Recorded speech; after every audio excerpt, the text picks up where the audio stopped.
chers amis, c'est un immense plaisir de nous retrouver à Dakar, terre de la légendaire Teranga, pour cette 17e Assemblée Générale.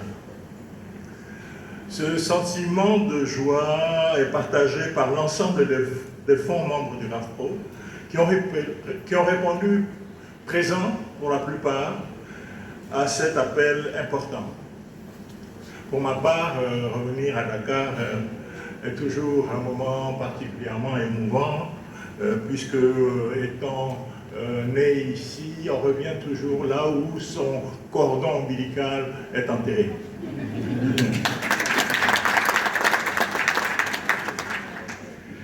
Dakar a eu l'honneur, et nous avons eu l'honneur, 6 fois dans le cadre du RAFPRO, en une vingtaine d'années, à venir à Dakar pour des assemblées générales ordinaires ou extraordinaires et réaliser deux événements particulièrement importants qui ont marqué vraiment l'histoire du RAFPRO.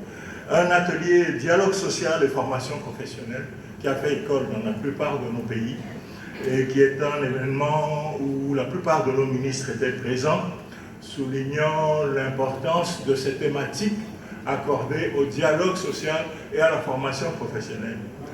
Le deuxième événement particulièrement marquant dans l'histoire du RAFPRO a été le symposium sur les financements alternatifs en matière de formation professionnelle qui, organisé il y a 3 ans, a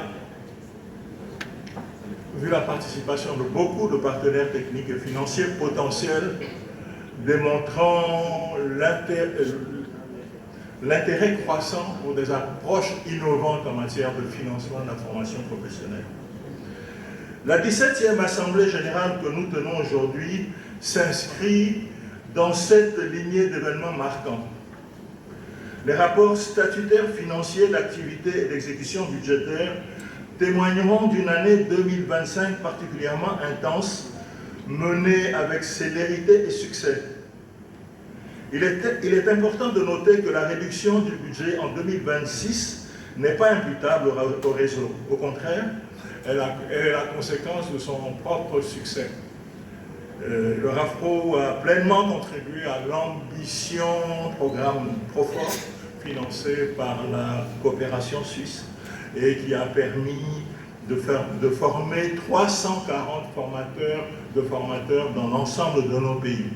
L'interruption de ce programme, qui est la cause directe de la réduction budgétaire mentionnée, souligne la nécessité de redoubler d'efforts pour rendre le partenariat avec nos institutions financières interétatiques plus flexible.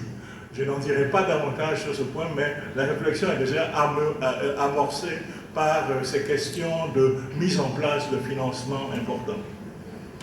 L'opérationnalisation des recommandations issues de l'atelier d'Abidjan, axée sur l'employabilité et les défis en jeu posés par l'intelligence artificielle dans nos pays, a déjà mis en évidence plusieurs enseignements cruciaux. D'une part, le niveau de réflexion élevé que nous avons tous pu constater. Nos pays du RAFPRO, les institutions du RAFPRO, ont démontré une capacité de réflexion approfondie et pertinente pour aborder cette problématique plutôt complexe qui englobe la problématique de l'intelligence artificielle, englobe à la fois les questions de la digitalisation, les questions liées à la fracture numérique et les questions liées au dividende démographique qui est celui de valoriser nos populations jeunes et de plus en plus formées et qui arrivent à un état où il convient de valoriser cet investissement. Ensuite, d'abord, le niveau de réflexion élevé. Ensuite, l'exhaustivité des réponses qui ont été apportées, qu'on a pu écouter ce matin et dont on a vu la synthèse. Les réponses apportées en termes de contenu pédagogique, de moyens didactiques et de cibles, incluant cette question particulière de genre et de handicap, sont exhaustives. Ce qui indique que des budgets importants sont nécessaires et ne doivent pas nous freiner. Ces chiffres ne doivent pas nous effrayer.